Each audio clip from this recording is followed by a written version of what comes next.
Here's a picture of me as a tyke. It is ironic in so many ways. Wearing a Washington Redskins t-shirt. And I'm usually telling people, don't do that. For Q&A, we can talk about why. But I remember this day, and there was a lot going on. My mom did her law degree in Washington, D.C. And there were a few years when we were going back and forth between D.C., and we always had our summers on the res. And, you know, my father was like restarting his life, and my mother was trying to find a pathway out of poverty. So they were like dealing with things. I never had food scarcity. I was well provided for. But the house we started in did not have electricity or running water. Buy a gallon of milk, tie a string around that, sink it in the creek, which was spring-fed, kept it cool. In the morning, pull on the string, pop the top. It was nice and cool. Pour it on your Cheerios, away you go.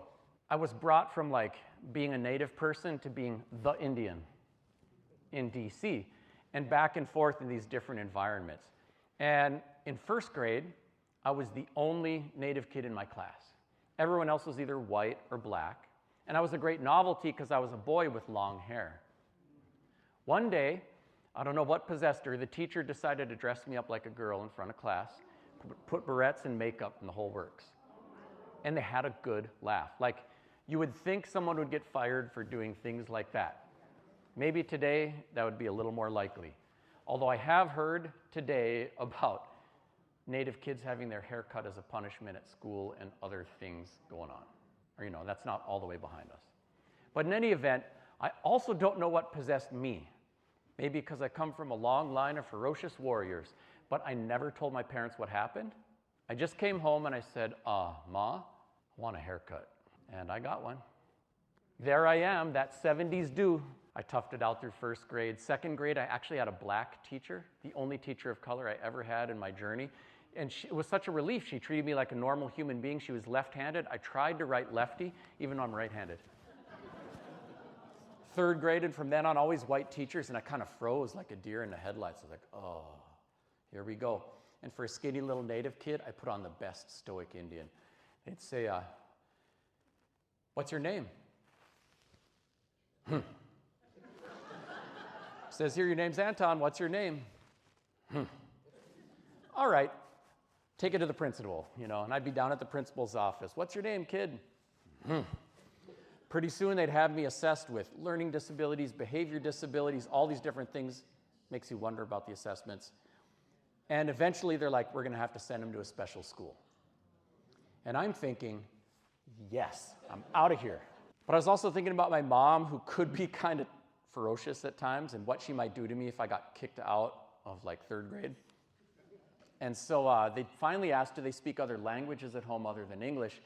And I spoke. And I said, Dad speaks German, Mom speaks Ojibwe. And they're like, oh, that's the problem. Brought my parents in to this conference that I so wish would have been recorded. It was mainly school officials speaking very loudly and very slowly. As if a language problem were a volume problem. And then, I don't know, my mom said something snarky and snippy, like, I'm sorry, sir, could you distill the salient parts of your communication? That doesn't make any sense to us at all. You know, and they're like, they speak English. Was that English? I don't know. She also turned and gave me the native Mother Godzilla laser vision death stare. Started to speak. 3 years of behavior change off of one day. A lot of the kids have a day. It's not the same as my day, but a lot of them do.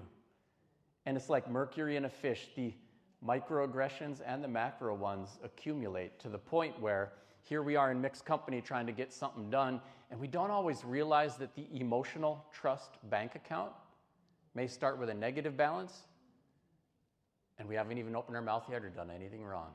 And it's everybody. The schools are trying to figure it out. The churches are trying to figure it out. Everyone's trying to figure it out. There's no way to like pretend the past didn't happen. We are the inheritors of a canvas that people have been painting on for thousands of years. If we had a blank canvas, we'd all paint a totally different picture. We can still paint on this canvas that's already been painted on for a couple thousand years, and what we paint can change things, but it cannot erase. everything that's already been put there. Part of the work is coming to terms with our shared history and the complexities of that.